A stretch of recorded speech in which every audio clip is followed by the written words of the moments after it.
Muy buenas tardes, queridos y estimados alumnos y alumnas de este curso de Pedagogía en Historia y Geografía de la Universidad del Biobío, sede Chillán. Nosotros, desarrollando este programa de estudios, hemos ido avanzando con lo que son los distintos órganos y funciones del Estado. Ya examinamos la función ejecutiva, presidente de la República, los requisitos para ser electo, la duración del cargo de presidente de la República, las diferentes funciones que tiene el presidente de la República, los ministros de Estado, quiénes son, cuáles son las características de los ministros de Estado,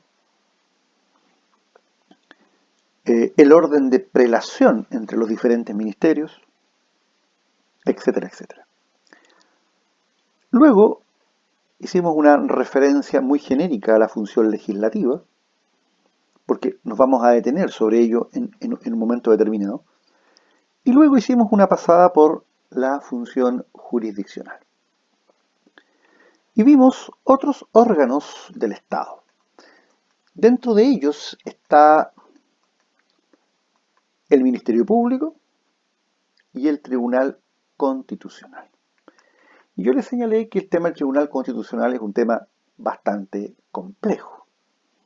Principalmente porque normalmente los tribunales constitucionales en el mundo apuntan su objetivo a lo que se llama la supremacía constitucional, pero en el rol más a posteriori, o sea, es decir, cuando la ley sale. Y luego vemos, cuando la ley es puesta en movimiento, es aplicada, vemos si esa ley es o no inconstitucional. Pero en cambio en Chile además tenemos una función preventiva, y esa es la que ha dado en el último tiempo mayor nivel de cuestionamiento, porque se dice, mire, que el Tribunal Constitucional habría pasado a ser o a convertirse en una tercera rama del Congreso. Nos corresponde ahora continuar con el estudio de otros organismos de carácter público para que podamos entender esta institucionalidad política chilena. Vamos a ver a continuación el Tribunal Calificador de Elecciones. Se trata de un organismo cuya misión es llevar a cabo los procesos electorales a nivel nacional. Esto es, el escrutinio general y la calificación de las elecciones para presidente de la República, senadores y diputados. Y también se encarga de los plebiscitos y de las posibles reclamaciones que se sucedan por estos procesos y proclama los candidatos que resulten elegidos por la ciudadanía. Este es un tribunal que tiene su domicilio, su sede en la ciudad de Santiago. Está integrado por 5 personas. 3 de ellos son ministros o exministros de la Corte Suprema, un abogado elegido por la propia Corte Suprema y un expresidente del Senado o un expresidente de la Cámara de Diputados. Por lo tanto, este es un tribunal de derecho. En cada una de las respectivas regiones existen los tribunales electorales regionales, encargados de conocer del escrutinio general y la calificación de las elecciones, como también resolver las reclamaciones y proclamar los candidatos electos. Este tribunal está integrado por 3 personas, un ministro de la Corte de Apelaciones de la respectiva región y 2 integrantes designados por el Tribunal Calificador de Elecciones. En cada región existe un presidente titular y 2 miembros titulares. Y además existe un presidente suplente y 2 miembros suplentes de este tribunal calificador de elección, de este tribunal regional. ¿Por qué razón? Porque para efectos de la subrogancia en caso de incapacidad o impedimento de cumplir la función. Estos miembros duran en el cargo 3 años. En el caso de la ciudad o de la región de Ñuble, este tribunal se encuentra ubicado en calle Bulnes, al llegar a 18 de septiembre, frente al Servicio de Salud. Y ha tenido bastante movimiento porque le ha tocado ver, entre otros temas, lo relativo a la destitución del alcalde de Chillán Viejo, el señor Erwin. Además, es un tribunal que está siendo bastante conocido porque de alguna manera tiene otras funciones asociadas a calificación normalmente de los grupos intermedios, juntas de vecinos, clubes deportivos, etcétera, etcétera, etcétera. Otro organismo público es la Contraloría General de la República. Este es un organismo autónomo cuya función es controlar los actos administrativos y la fiscalización de los gastos del fisco, de las municipalidades y los organismos y servicios estatales, como también llevar la contabilidad general de la nación. Es importante saber de la existencia de la Contraloría General de la República porque hemos sido testigos en los últimos años de un conjunto de situaciones claramente de corrupción y donde están presentes fondos públicos. Yo soy de los que piensa, y comparto este pensamiento con ustedes, que los fondos públicos tienen que ser rigurosamente controlados. ¿Por qué razón? Porque son escasos. O sea, la contingencia hoy día nos demuestra que los recursos son escasos. Las necesidades ciudadanas son muchas, múltiples. O sea, o un desastre de la naturaleza, como un terremoto, como una erupción volcánica, inundaciones a propósito, por ejemplo, de lluvias. O sea, eso hace necesario que cuidemos los fondos públicos y por lo tanto un organismo como la Contraloría está llamado a ser proactivo. Entiendo que la Contraloría cumple una función, pero me parece que aquí deberíamos tener un tigre con las garras más grandes. O sea, el poder acceder con mayor fuerza y fortaleza a esta temática. Porque no puede pasar lo que ocurrió en Carabineros. No puede pasar que en el ejército los altos mandos se vayan de vacaciones con sus familias fuera del país y los pasajes aéreos y las estadías estén solventadas con los impuestos de todos los chilenos. Eso no es aceptable. No es aceptable que los recursos públicos los miremos como ilimitados. Los recursos públicos son limitados y tenemos que administrarlos con criterios de eficacia, eficiencia y responsabilidad. Por eso entonces que la Contraloría es muy importante. A ver, se encarga, como dije, de revisar, examinar y evaluar la gestión administrativa y financiera del Estado.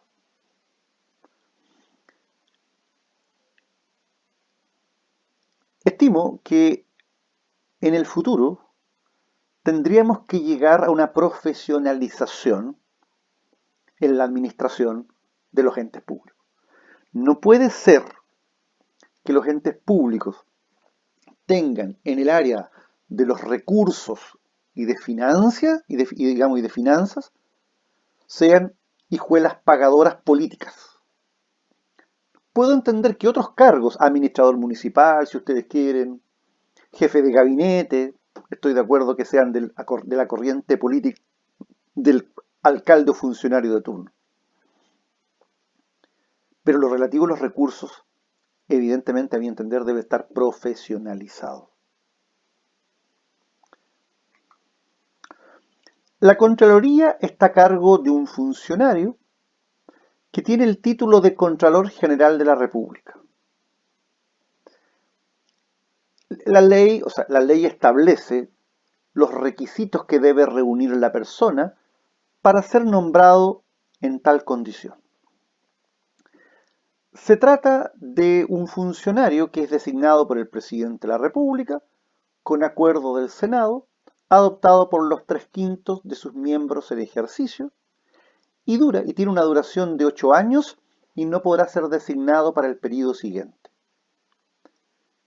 Miren aquí cómo a nivel de Contraloría tenemos una norma súper sensata y estamos discutiendo en materia de diputados, senadores, alcaldes, concejales, cores, una norma que impida la reelección indefinida. Piensen ustedes, el fiscal nacional tiene un plazo de duración y no puede ser reelegido. Los miembros del Tribunal Constitucional duran un cierto periodo de tiempo y no pueden ser repostulados. El Contralor General de la República dura también una cantidad de años y no puede ser repostulado. Esos son signos positivos en la administración pública. Y por lo tanto, no tendríamos por qué llamarnos la atención que también el Senado, la Cámara de Diputados, los alcaldes y concejales tengan tanta dificultad en no aceptar estas reglas del juego. Es decir, la administración pública tiene una lógica de temporalidad. No es vivir toda la vida a costa del Estado. Y me parece muy interesante, desde el punto de vista de este concepto que estamos estudiando nosotros, institucionalidad política, que a lo menos en los 3 órganos que hemos estado mirando, todos tengan temporalidad. Los miembros del Tribunal Electoral Regional, 3 años. El Contralor General de la República, 8 años. El Fiscal Nacional, 10 años. Los miembros del Tribunal Constitucional, 10 años. Razonable, razonable. Además, en la Contraloría existe un subcontralor, que es la persona que reemplaza al contralor en caso de ausencia o vacancia del cargo. Hay diferentes estamentos en la Contraloría, hay un departamento jurídico, hay un departamento de contabilidad, de inspección general de oficinas y servicios públicos, hay subdepartamentos de toma de razón, de registro de empleados públicos, de contabilidad central, de control de entradas, de control de gasto, de crédito público, bienes nacionales, etcétera, etcétera, etcétera. La Contraloría tiene funciones, como yo les he señalado, funciones jurídicas y funciones contables. Dentro de las funciones jurídicas podemos decir que le corresponde ejercer el control de la legalidad de los actos de la administración. Entonces, ¿cómo cómo descansa el sistema en estimar legal o ilegal un acto de la administración? Bueno, para ello se requiere el pronunciamiento de la Contraloría. La Contraloría entonces es la que se encarga de controlar la legalidad de los actos de la administración. Administración central, administración descentralizada, administración municipal, etcétera, etcétera, etcétera. Pero además tiene funciones contables, y ahí, por ejemplo, fiscaliza el ingreso y la inversión de los fondos del fisco. Examina y juzga las cuentas de las personas que tengan a su cargo bienes de esas entidades. Llevar la contabilidad general de la nación. Así como los comerciantes tienen que llevar contabilidad, el fisco también lleva una contabilidad para saber cómo están las cuentas, si estamos en saldo, digamos, azul o estamos en rojo. Eso es muy importante saberlo, y esto lo lleva la Contraloría. Entonces, hasta ahora hemos examinado otros organismos públicos que integran esta idea de la institucionalidad política chilena, más allá de la función ejecutiva, legislativa y judicial. La respuesta es sí. ¿Qué hemos visto hasta ahora? Ministerio Público, Tribunal Constitucional, Justicia Electoral, con los tribunales asociados a la materia, la Contraloría General de la República, y nos queda de examinar algunos otros organismos, digamos, con presencia nacional, y luego vamos a ver lo que ocurre a nivel regional, provincial y comunal. Las Fuerzas Armadas y de Orden y Seguridad. Las Fuerzas Armadas están compuestas únicamente por el Ejército, la Armada y la Fuerza Aérea. En cambio, las Fuerzas de Orden y Seguridad están integradas por Carabineros de Chile y la Policía de Investigaciones.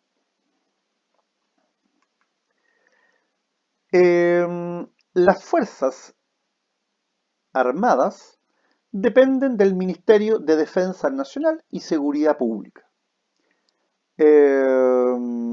Las Fuerzas de Orden y Seguridad dependen del Ministerio encargado de la Seguridad Pública, es decir, del Ministerio del Interior. Algunas características de las Fuerzas Armadas. Se dice que son cuerpos armados, son esencialmente obedientes y no deliberantes. Y veamos, son profesionales, jerarquizadas y disciplinadas. Veamos así, en grandes líneas, qué significa cada una de estas características. Primero, se trata de cuerpos armados. En el fondo, a ver, estamos frente a personas que tienen una especial preparación en materia de ciencia militar. ¿A efectos de qué? A efectos de alguna manera, ser partícipes en lo que dice relación con la seguridad exterior y la seguridad interior cuando sean convocadas. Son esencialmente obedientes. Esto implica, por un lado, que su actuar ha de estar sometido al orden institucional de la República. Y además significa que tienen una estructura jerárquica en materia de obediencia, que va a derivar obviamente de esta lógica piramidal de la institución. Ahora, el hecho de que las Fuerzas Armadas sean organismos esencialmente obedientes nos lleva a analizar un aspecto que es muy importante. Pues la obediencia que les es exigible no es una obediencia ilimitada,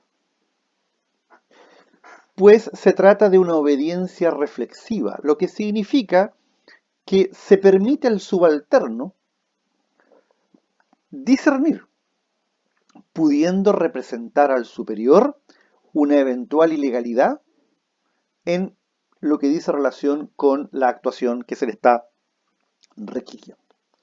Esto es muy importante porque hoy día las Fuerzas Armadas, que son de alguna manera los órganos que de alguna manera tienen la potestad en materia de, digamos, de seguridad pública, principalmente en la defensa de la soberanía nacional, han incorporado esta idea de la obediencia reflexiva. ¿Por qué? Porque no puede ocurrir, o sea, a ver, algunos dicen, mire, en la Fuerza Armada no puede haber la menor posibilidad de contradecir lo que el superior está ordenando, mandando. Sin embargo, hoy día hay una corriente que dice no. Esa obediencia irreflexiva puede conducir a malos designios. Y por eso que es bueno que en cierto nivel sea posible representar lo inconveniente o inconducente de un actuar. Se trata de organismos no deliberantes. Eso significa entonces que ellos no pueden, en este caso las Fuerzas Armadas, no pueden entonces entrar a debatir aspectos de orden político.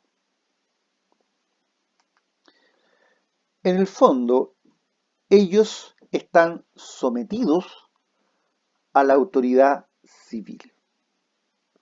Y por lo tanto, si mañana ellos entran de alguna manera en deliberación, se están poniendo al margen de la Constitución y las leyes.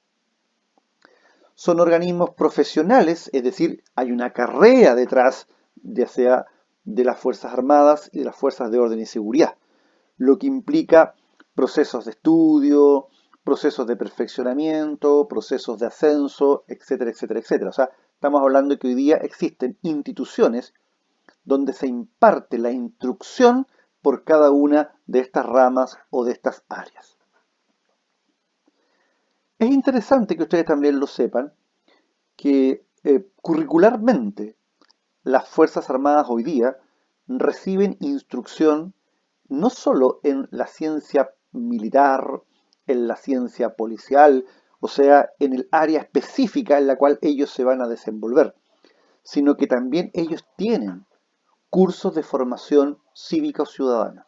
Y eso es muy importante, porque las Fuerzas Armadas forman parte de la realidad nacional. No podemos mirarla como personas desarraigadas del resto.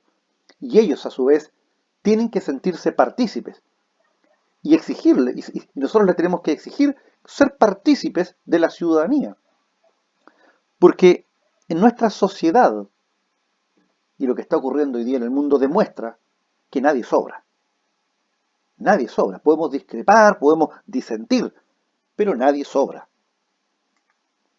Son jerarquizadas, es decir, en el fondo, esta es la llamada verticalidad del mando. O sea, hay toda una estructura desde que se ingresa a estudiar hasta que se culmina la carrera. Son disciplinadas. ¿Qué significa esto? Bueno, que ellas están sujetas a un régimen o estatutos que reglamenta su quehacer interno. Y por eso existe, para los efectos de investigar y sancionar eventuales conductas reñidas contra toda esta lógica que las guía, hay un código que es el Código de Justicia Militar.